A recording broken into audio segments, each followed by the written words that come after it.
Bonjour tout le monde et bienvenue à cette séance du comité administratif de la MRC de Charlevoix qui se tient toujours en huis clos par visioconférence ce mercredi 28 avril 2021. Alors, tout le monde a pu prendre connaissance du projet d'ordre du jour.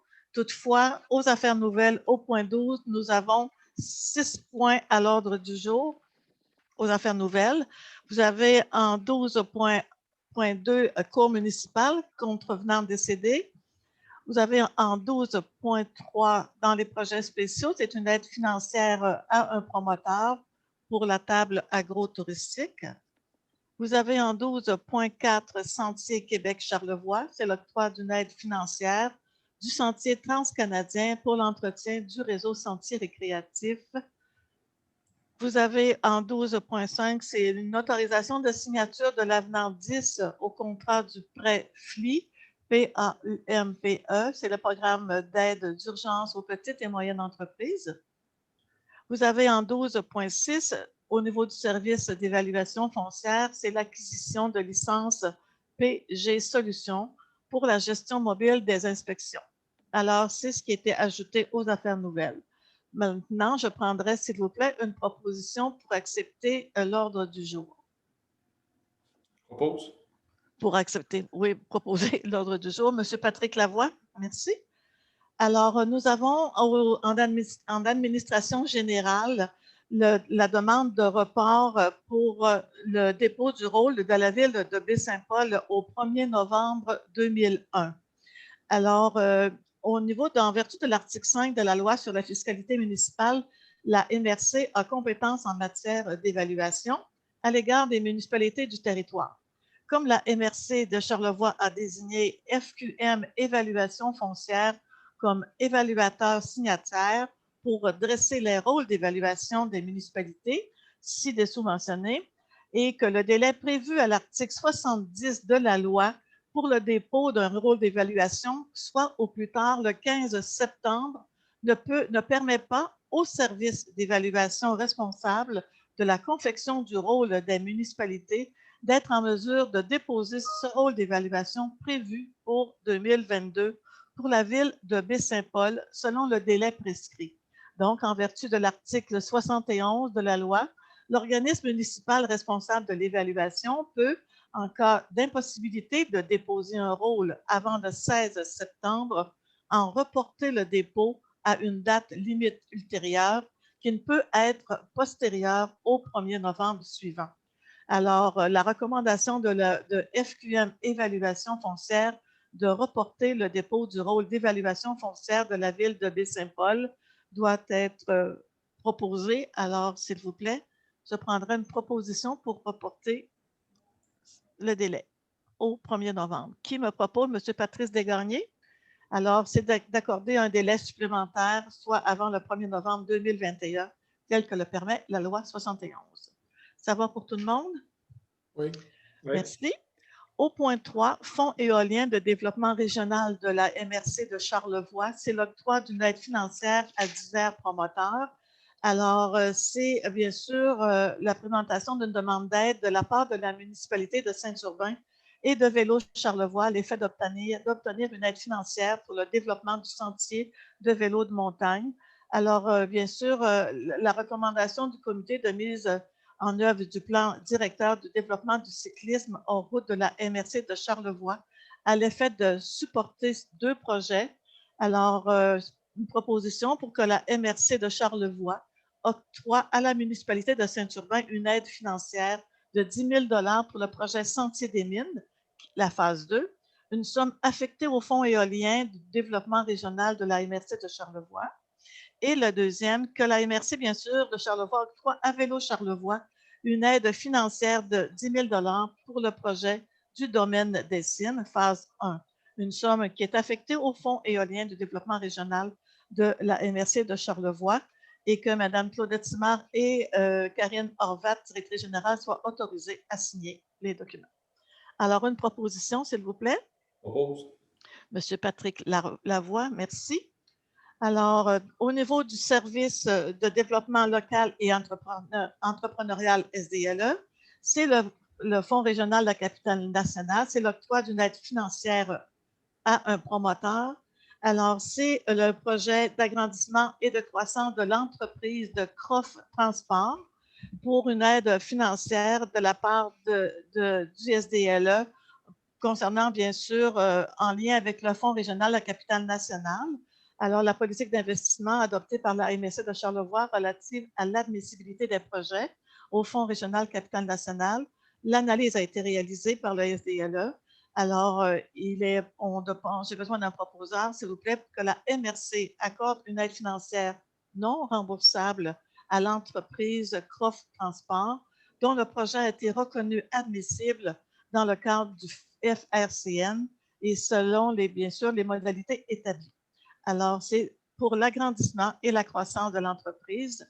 Alors, c'est au montant de 25 000 $. Je prendrai une proposition, s'il vous plaît. Propose. Monsieur Pierre Tremblay. Merci. En 5, Fonds d'investissement Parc industriel de Saint-Urbain, c'est encore une aide financière à un promoteur. C'est au niveau du service de développement local et entrepreneurial qui dispose d'un fonds qui est destiné à soutenir des entreprises qui s'implantent dans le parc industriel de Saint-Urbain.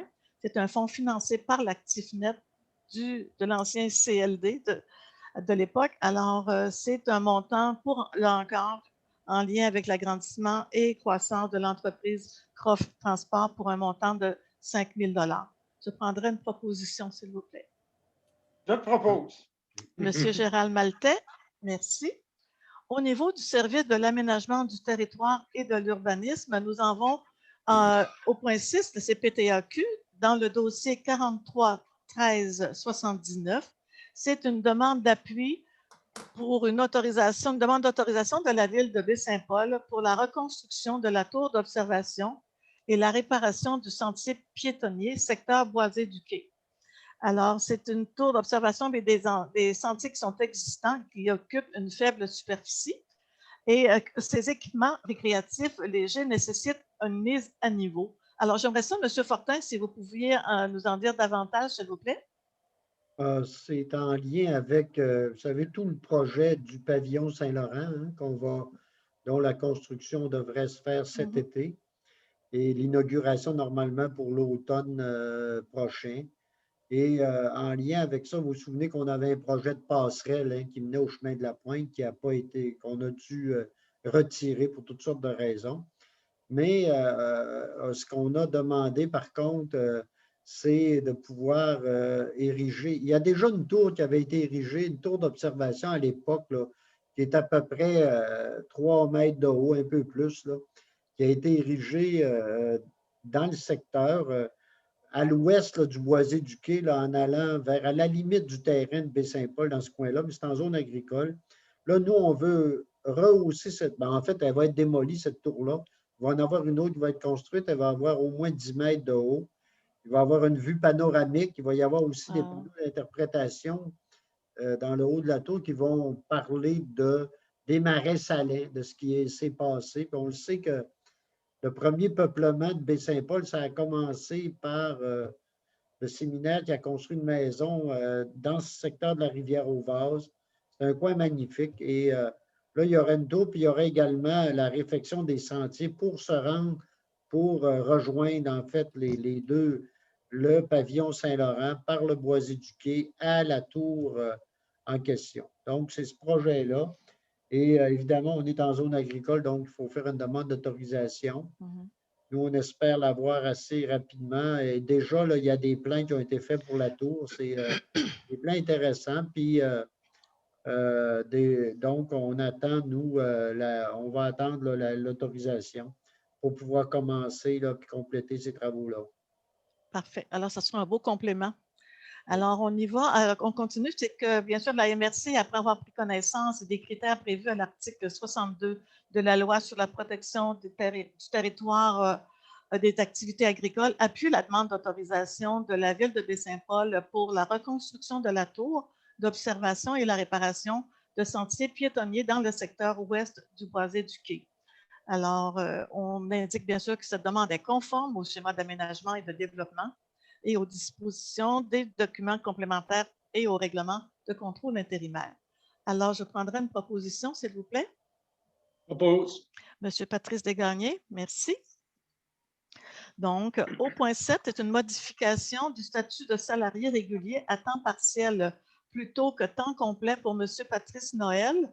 Alors, le statut de Monsieur Patrice Noël, inspecteur en bâtiment et environnement, soit modifié afin qu'il soit salarié à temps partiel pour un 28 heures semaine plutôt qu'un temps complet, comme c'est le cas présentement, pour 35 heures semaine.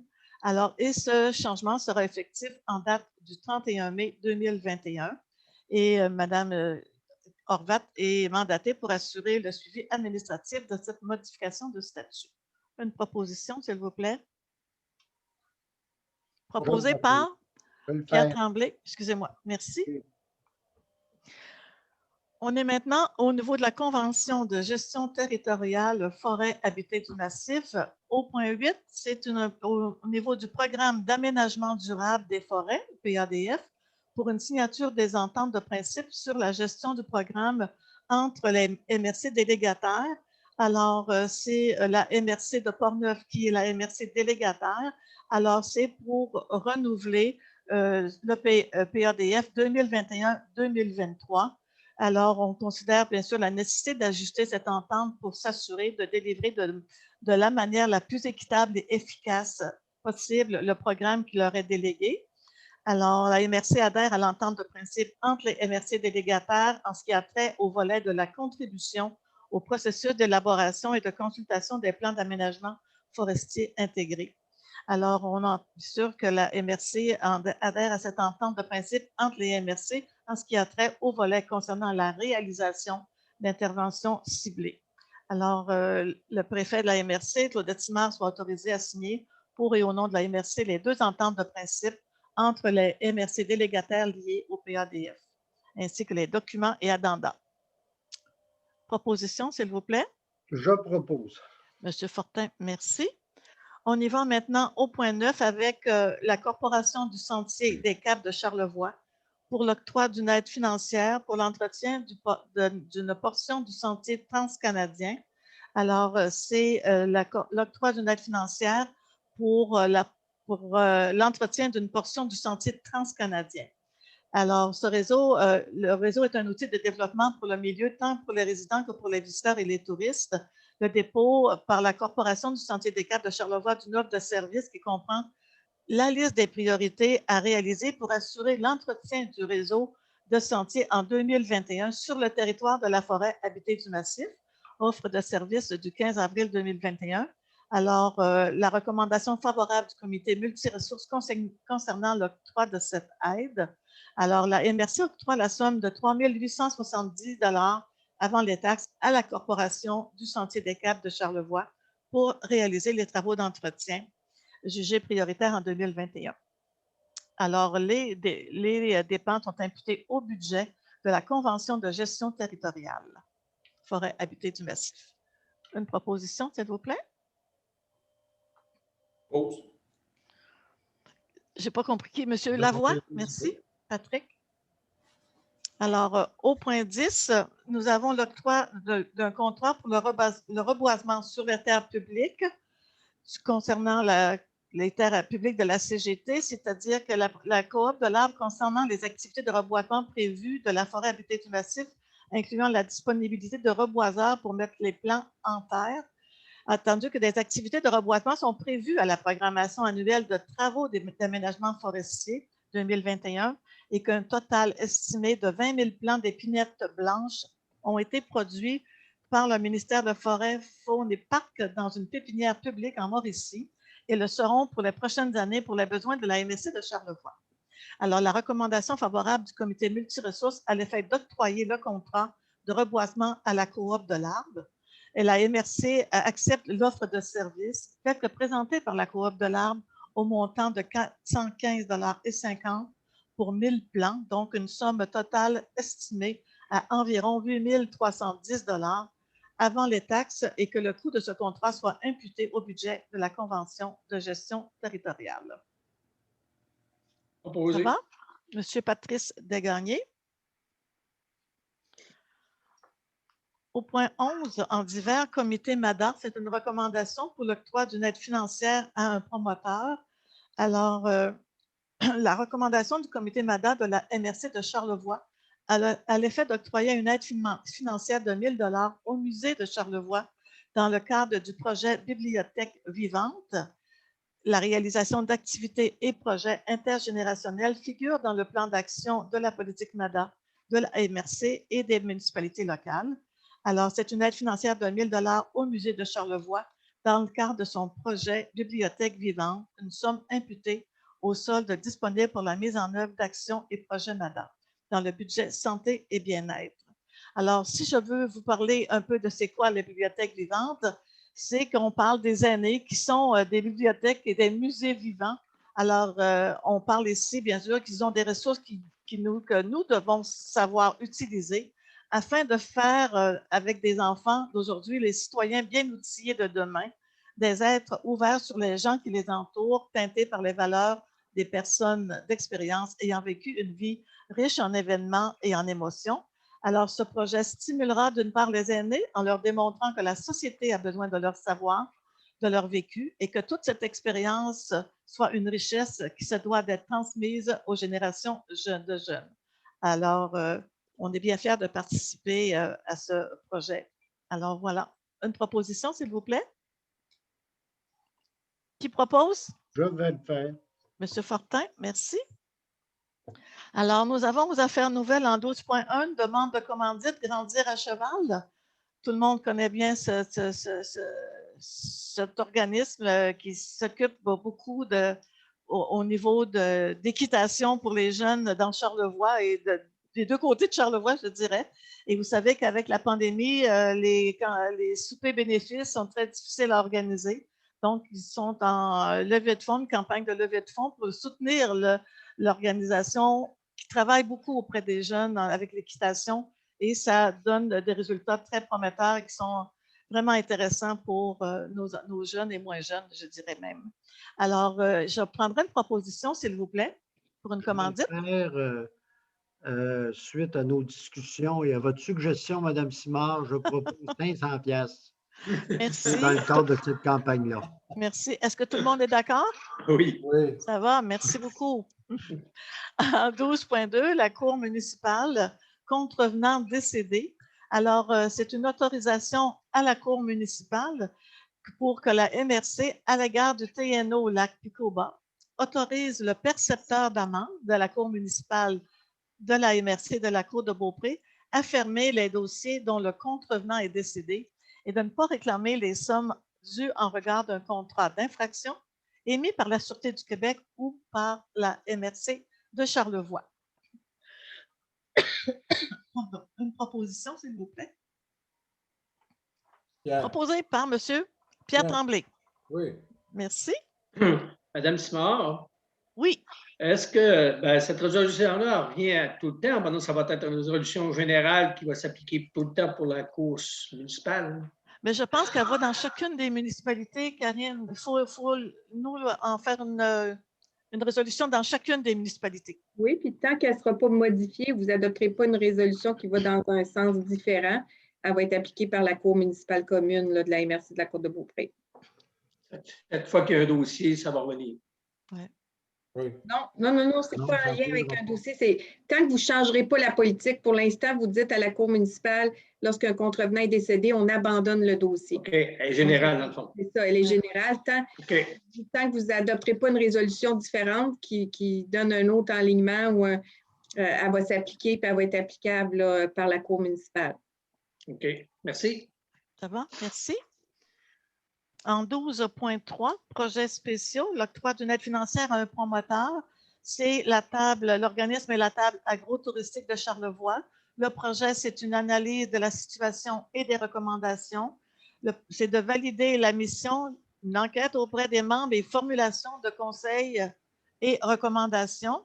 Alors, la MRC entérine la recommandation formulée par le SDLE à l'effet d'octroyer une aide financière conformément aux recommandations SIO présentées et que la somme accordée soit financée dans le cadre du Fonds Région Ruralité, le volet projets spéciaux 2021-2022. Et alors, c'est pour une contribution au montant de 877,50 Mais en fait, le projet global, j'essaie de le trouver là. Le projet global, Karine, est-ce que c'est. Oui, 5 850 avec différents partenaires, dont le principal est Service Québec. Bon, parfait. Merci beaucoup. Une proposition, s'il vous plaît, messieurs? Je propose. Merci, M. Fortin. Alors, on est maintenant au 12.4, c'est Sentier Québec-Charlevoix, c'est l'octroi d'une aide financière du Sentier transcanadien pour l'entretien du réseau de sentiers récréatifs. Alors, la MRC a déposé une demande financière au Sentier transcanadien dans le cadre du programme Corvée printanière et la MRC a obtenu une contribution financière de 7 000 $ de la part de cet organisme pour compléter les travaux d'entretien printanier dans le réseau de sentiers de la MRC. Alors, la MRC de Charlevoix octroie la somme de 7 000 $, toutes taxes incluses, à Sentier Québec-Charlevoix pour réaliser les travaux d'entretien du réseau de sentiers jugés prioritaires dans le cadre de son programme Corvée printanière supporté par Sentier transcanadien et que ce revenu et cette dépense soient imputés au budget TNO Lac-Picoba, aménagement récréatif. Proposition? Je le propose. Monsieur Maltais, merci. En 12.5, MEI, autorisation de signature et de l'avenant, autorisation de signature de l'avenant 10 au contrat de prêt FLI PAU-PME. Alors, bien sûr, on revient au 15 avril 2020 où le gouvernement et la MRC ont signé un contrat de prêt pour l'établissement de la mesure spécifique d'appui aux entreprises touchées par la pandémie de la COVID-19. Et dans le cadre de son fonds local d'investissement. On a eu des amendements des avenants depuis ce temps-là. On en a eu le 1er octobre 2020. Le gouvernement de Québec a autorisé des modifications aux normes et modalités afin de permettre l'octroi de contributions non remboursables aux entreprises devant cesser en totalité ou en partie leur activité parce qu'elles sont situées dans des zones en alerte maximale déterminées par le gouvernement depuis le 30 septembre 2020. Et le 8 décembre 2020, le gouvernement du Québec a autorisé des modifications encore aux normes et modalités et que le 12 janvier et le 2 février 2021, de nouvelles modifications aux normes et modalités du PAU-PME ont été autorisées. Le 15 février 2021, le gouvernement du Québec a autorisé à nouveau des modifications aux normes et modalités du PAU-PME, ainsi que la prolongation du programme jusqu'au 30 juin 2021. Attendu que la MRC est admissible à un montant additionnel de 675 000 $ et que le 9 avril 2021, le gouvernement du Québec a autorisé à nouveau des modifications aux normes et modalités du programme d'aide d'urgence aux petites et moyennes entreprises, notamment afin de prolonger ce programme jusqu'au 30 septembre 2021. Et suite à cette décision, il y a lieu d'apporter des modifications au contrat de prêt au cadre d'intervention du programme d'aide d'urgence. Alors, l'avenant numéro 10 proposé par le MEI à la MRC de Charlevoix, comme s'il était ici au nombre reproduit. Alors, c'est pour autoriser Mme Claudette Simard à signer pour et au nom de la MRC de Charlevoix tout document relatif à la présente résolution. Voilà. Ça va? Proposé. Monsieur Patrice Desgagnés. En 12.6, service d'évaluation foncière, acquisition de licence PG Solutions pour la gestion mobile des inspections. Alors, c'est pour procéder à l'acquisition des licences PG Solutions pour le fonctionnement optimal de la gestion des inspections pour un technicien en évaluation foncière au coût total de 7 439 $ avant les taxes applicables et une dépense qui est imputée au budget du service d'évaluation foncière. Proposé par Monsieur Patrick Lavoie. Alors voilà, c'est ce qui termine les affaires nouvelles. Au point 13, vous avez le courrier.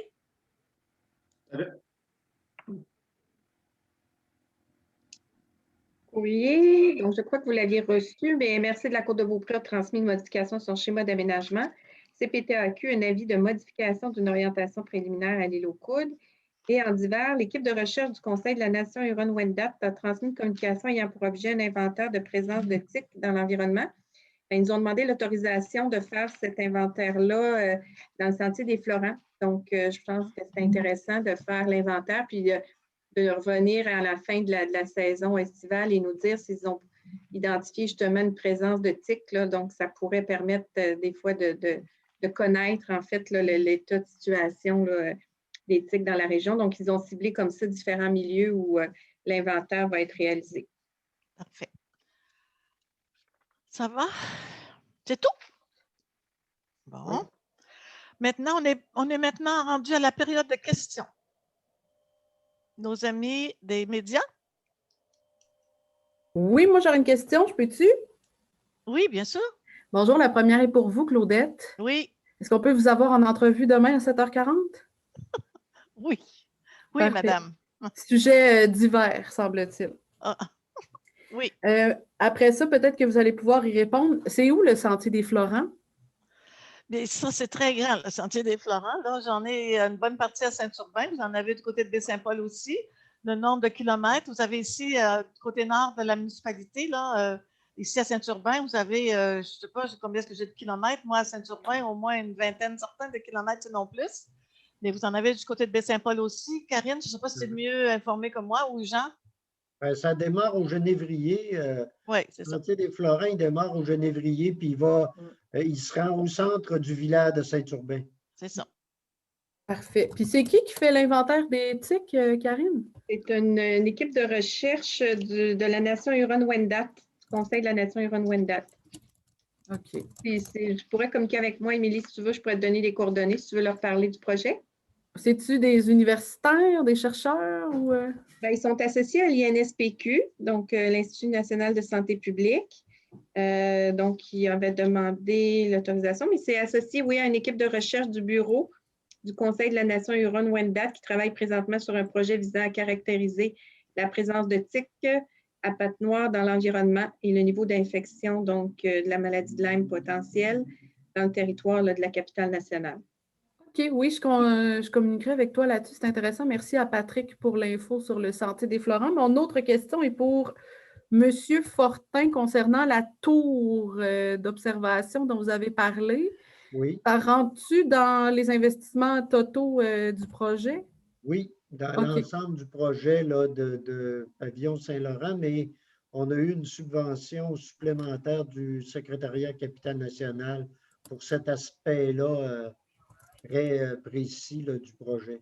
Combien la subvention de plus? Oh là là, je pense que c'est 150 000 ou 175, mais là, il faudrait que tu communiques avec Mathieu Tremblay à la ville. Il me semble que c'est au moins 150 000, là, mais là, j'ai un petit chaud de mémoire, mais je sais qu'on, c'est parce que, je ne sais pas si vous vous souvenez, mais nous, on avait dû revoir notre projet. On avait dû, étant donné les coûts, on avait dû revoir à la baisse notre projet. On a dû retourner à la politique maritime. Là, hein. On avait de l'argent.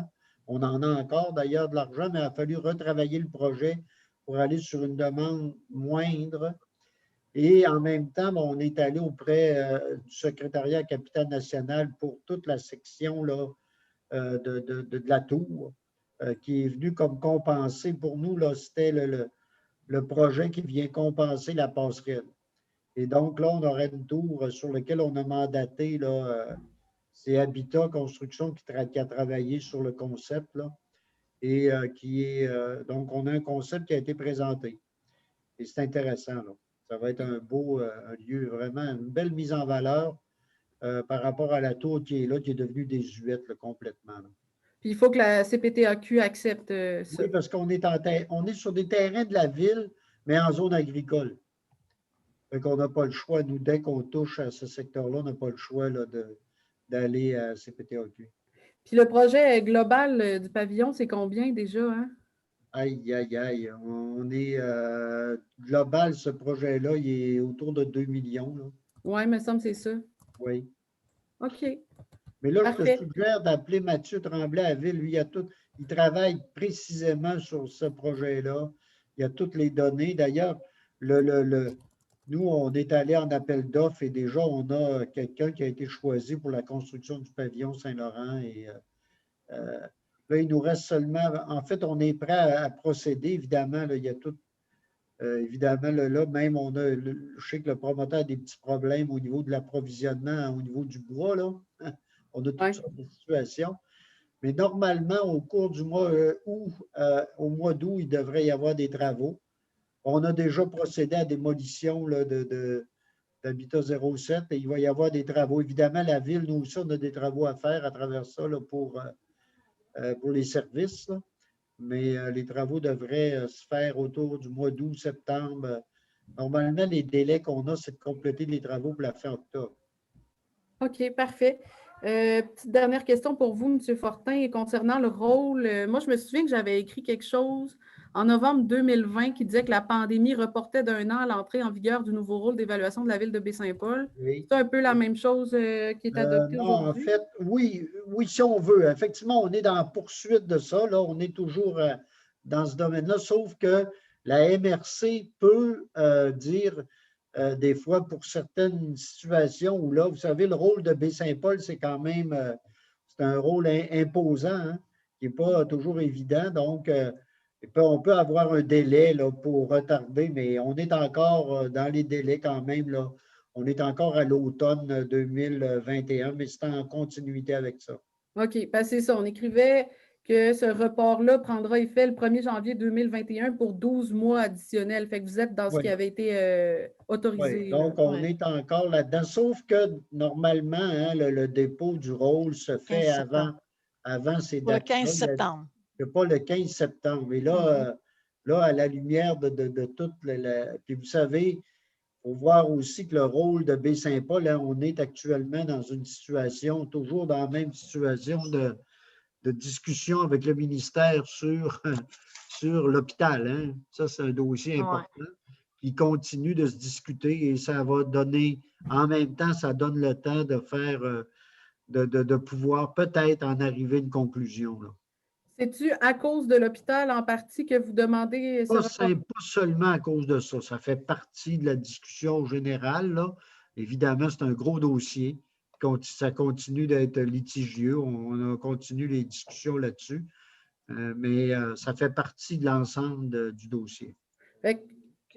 Évaluation hôpital puis COVID, c'est les deux raisons principales du report. Oui, puis l'ensemble de le nombre de, vous savez, là, il y a beaucoup de développement dans chacune de nos municipalités.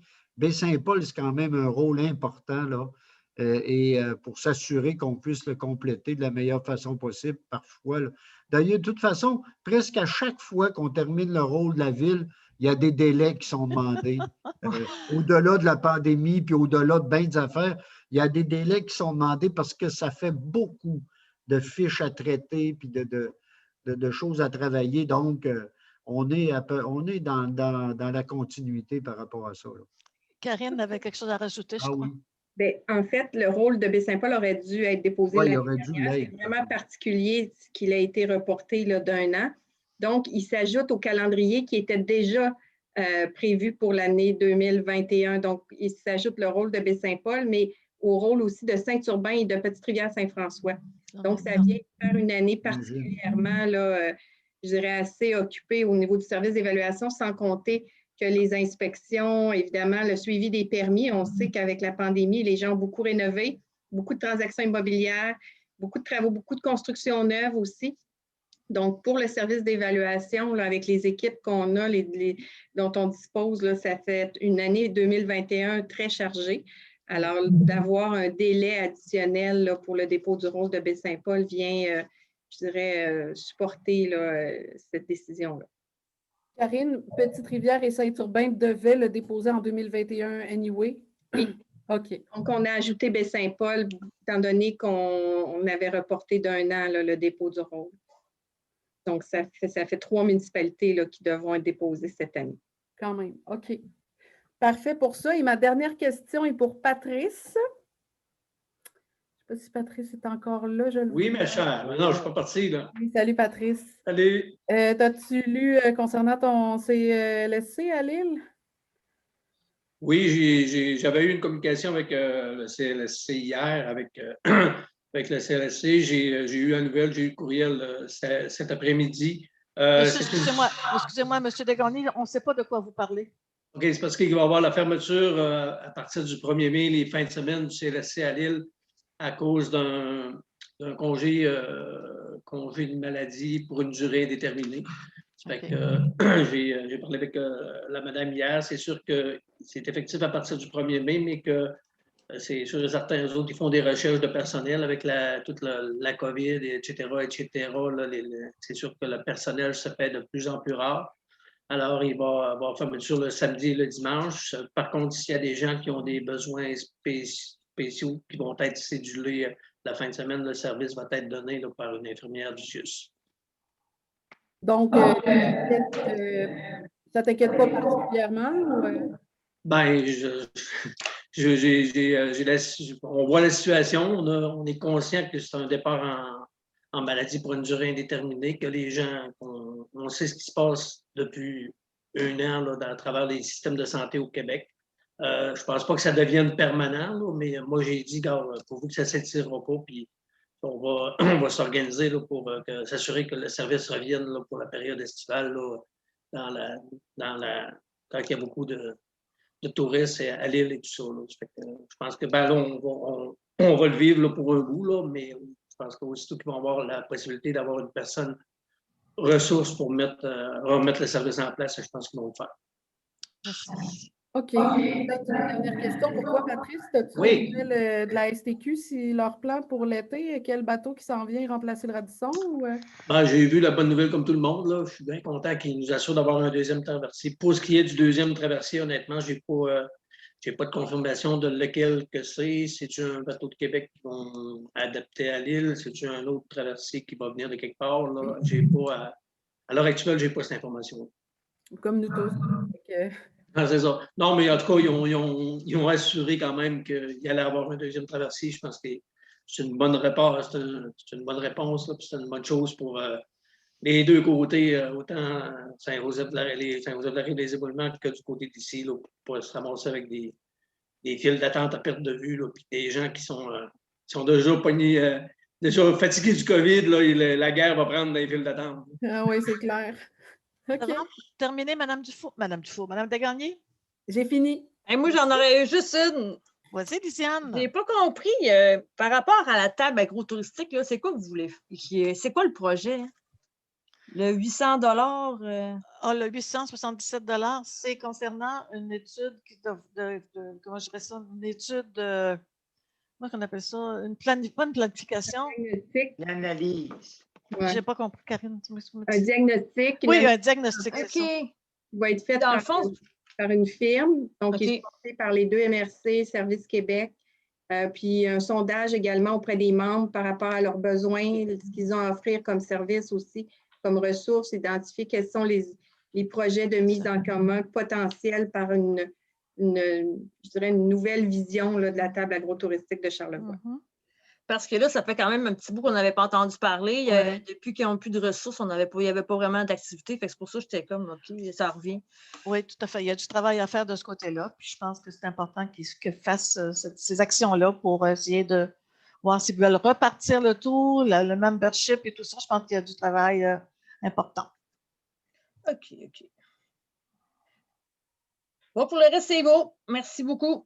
Merci, Mme Tremblay. Vous allez recevoir un communiqué de la MRC si ce n'est pas déjà fait, où il y a une explication là, en lien avec les projets là, que nous soutenons aujourd'hui. OK, c'est beau. Puis pour le projet de l'inventaire aussi, c'est intéressant. Là, on essaiera de voir pour le sentier des Florents. Il part à 10 maisons de chez nous. Ben oui. Lui, je le connaissais. Ouais. J'espère que tu le connaissais, Lisiane. Ouais, c'est ça. Sinon, j'aurais l'air vraiment mêlée.